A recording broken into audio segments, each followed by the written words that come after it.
Oke, ijma. Apa itu ijma? Ijma itu adalah kesepakatan ataupun ijtihad para khulafaur rasyidin, tabi'in, berhenti pada masa Muawiyah bin Abi Sufyan ya. Sebelum, jadi kalau seandainya para ulama sekarang itu tidak bisa lagi mengeluarkan ijma karena stop pada masa tabi'in. Gitu. Itu ijma ya. Kemudian yang keempat adalah kias. Kias apa? Kias itu adalah perumpamaan. Misal gini, kita mau tahu nih apa sih hukumnya menggunakan mobil misalnya. Mobil itu kan di masa Rasulullah nggak ada. Kita nggak bisa lihat Rasulullah bawa mobil. Tapi kita kiaskan, kita umpamakan kepada kendaraan yang digunakan oleh Rasulullah, yaitu apa? Onta gitu ya, ataupun kuda seperti itu. Itu kias. Kemudian seperti misalnya minuman-minuman terlarang, whisky misalpun, ataupun minuman beralkohol. Kita ingin mengetahui bagaimana haram atau tidaknya minuman ini, kita kiaskan, kita umpamakan ke minuman-minuman yang memabukkan pada masa Rasulullah SAW. Seperti itu ya. Oke, itu ya sumber hukum kita ya. Hukum. Nah, sekarang kita bicara hukum. Ada berapa hukum kita? Pertama adalah wajib. Yang kedua? Nah, habis wajib apa? wajib, sunat, haram, makruh, dan mubah. Ya, 5 ya. Ya paham semuanya ya hukum kita ya. Oke, langsung ke pengertian muamalah. Tadi kita bicara tentang fikih, sekarang kita bicara tentang muamalah. Dari segi bahasa, muamalah merupakan bentuk jamak dari kata muamalatun.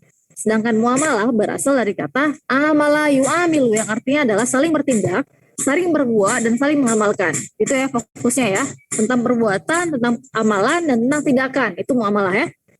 Oke, sedangkan dalam arti luas nih, muamalah itu berarti adalah aturan-aturan ataupun hukum Allah yang mengatur manusia dalam kaitannya dengan urusan manusiawi ataupun urusan duniawi gitu ya. Serta pergaulan sosial. Seperti itu. Itu arti daripada muamalah ya. Oke, kedudukan muamalah dalam Islam. Muamalah dengan pengertian pergaulan hidup, tempat setiap orang melakukan perbuatan dalam hubungannya dengan orang lain yang menimbulkan hubungan hak dan kewajiban, merupakan bagian terbesar dalam aspek kehidupan manusia. Bicara muamalah, kita bicara tentang hak dan kewajiban. Hak apa yang harus kita dipenuhi ataupun kewajiban apa yang harus kita perbuat gitu ya. Oleh karenanya, Islam menempatkan bidang muamalah sedemikian penting sehingga Rasulullah SAW mengatakan agama adalah muamalah. Karena agama muamalah itu sangat besar kaitannya tentang kehidupan kita sebagai umat manusia gitu ya. Kemudian berangkat dari hal itu semua, Islam bersikap lebih longgar dalam masalah hukum pada muamalah gitu ya. Hukum Islam memberikan ketentuan pada dasarnya, hukum dalam mengharamkan misalnya. Hukum dalam transaksi misalnya itu haram atau mubah ya gitu ya, ataupun itu sunnah atau tidak gitu. Jadi bicara tentang muamalah.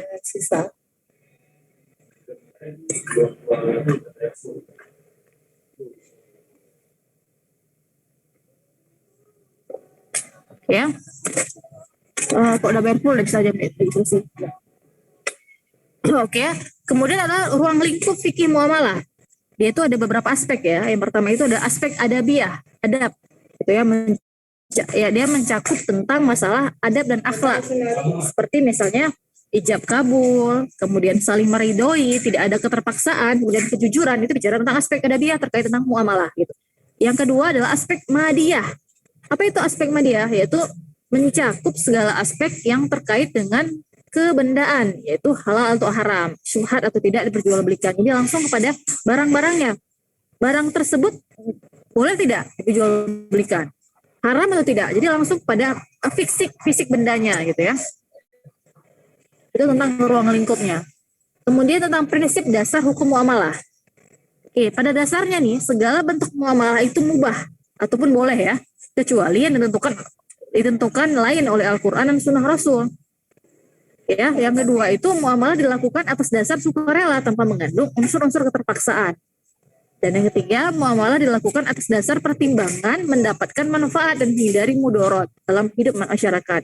Dan yang keempat, muamalah itu dilaksanakan dengan memelihara nilai keadilan, menghindari unsur-unsur penganiayaan, kemudian unsur-unsur pengambilan kesempatan dalam kesakitan. Ya, berarti emang kalau saya bicara muamalah, bicara ridho sama ridho. Makanya itu yang namanya riba ataupun bunga itu dianggap haram karena tidak ada unsur ridho sama ridho. Ya. Kemudian objek hukum muamalah. Apa saja objek hukumnya? Kita akan bicara nih nanti ya. Saya akan bagi ke kalian materi-materi yang akan kita presentasikan. Nanti saya mohon kepada kalian di grup untuk menuliskan nama kalian ya. Jadi kita bisa membuat list nama-nama. Saya ingin tahu berapa jumlah mahasiswa, nanti akan saya bagikan tugas presentasi ya. Kita akan bicara tentang teori hak. Kemudian kita akan bicara tentang teori kepemilikan atau teori harta. Kemudian kita juga akan bicara tentang teori akad gitu ya. Oke, nanti akan kita bahas ya, ada harta, ada kepemilikan, ada akad gitu ya. Kita akan mengetahui apa saja akad. Jadi kalau bicara tentang fikih muamalah ini, kita bicara tentang yang namanya fikih muamalah itu kita bicara tentang hukum ya, atas dasar hukum. Kita boleh nggak sih melakukan A? Haram nggak sih ketika kita melakukan B gitu ya? Jadi bicara tentang apapun aktivitas yang kita lakukan itu adalah ada hukumnya gitu ya. Bisa serta merta kita perbuat. Kita pada masa sekarang kan udah nggak ada lagi Rasulullah SAW. Yang harus kita dengar adalah siapa yang harus kita dengar? Yang harus kita dengar adalah para ulama gitu ya. MUI misalnya contohnya gitu. Jadi panduan kita sebagai manusia yang tidak paham atas segala macamnya ketika ingin mengatakan sesuatu, maka kita akan merujuk pada pendapat daripada MUI gitu terkait apapun itu. Karena kita tahu sendiri bahwasanya kita hanyalah manusia yang tidak mengetahui apa-apa. Iya, itu terkait tentang fikih muamalah. Ada yang ditanyakan kawan-kawan? Ini jadi nggak fokus saya di lihat komputer.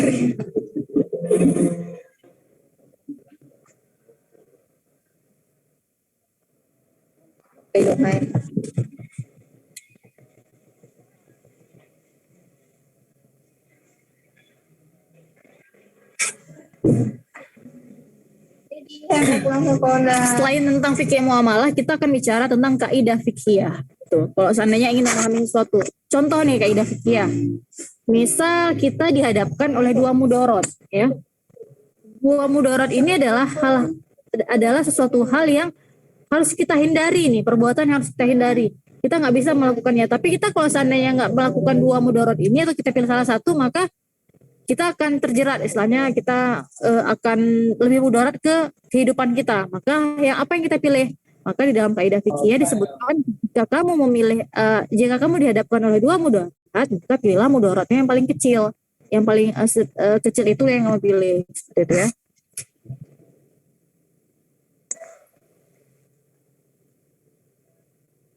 Novan baru masuk ya Novannya? Novan di udah enggak. udah deh.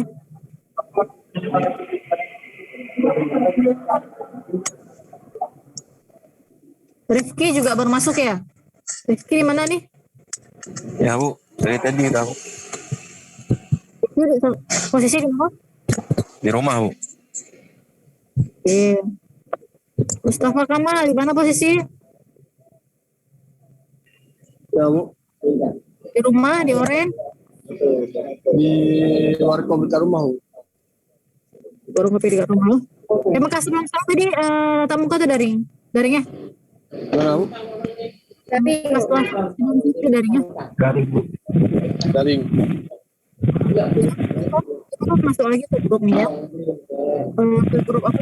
Ke grup tadi semua malah kalian masukkan gini nama-nama mahasiswa fikih muamalah. 1 Muhammad Rafli, 2 Rafli Raihan. Jadi saya bisa berikan tugas untuk materi yang akan kita presentasikan di hari Senin selanjutnya ya.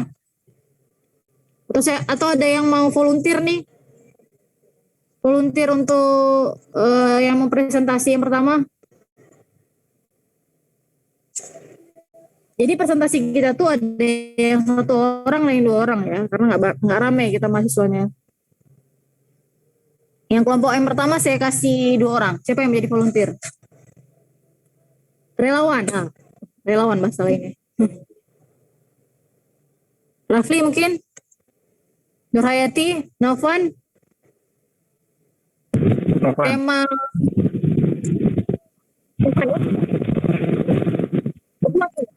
siapa mau? Tunjuk terus, Suci atau Nurhayati, cari kawannya. Jadi tema tentang Senin depan itu terkait tentang harta dalam Islam. Temanya.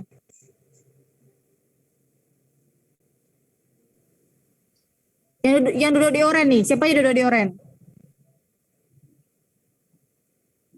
Andi juga. Andi juga, sama juga Bu.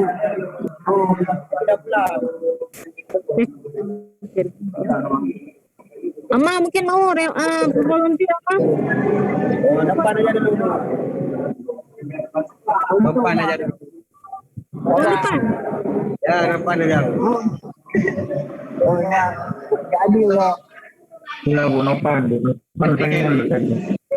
Depan. Tahu apa lagi?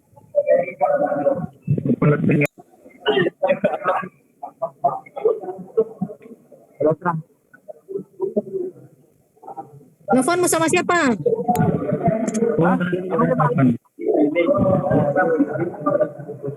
Rafli itu asal nuduh aja. Nah, tadi ya, ini aja kau cek aku, bilang lagi benar, Nopan mau. Novan Novan katanya. Ini Pak. Oke, Novan sama Rafli ya, di depan ya presentasi ya. Mau dari Nopan. Dari tunda-tunda. Novan saya masukkan nama Novan sama Rafli untuk presenter Senin depan ya.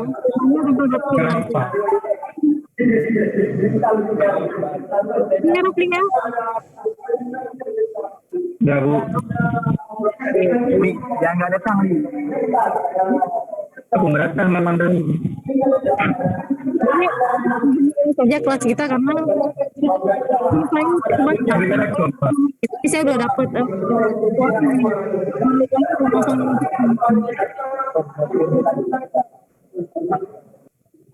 Oke ya, ada yang ditanyakan terkait tentang penjelasan saya tadi?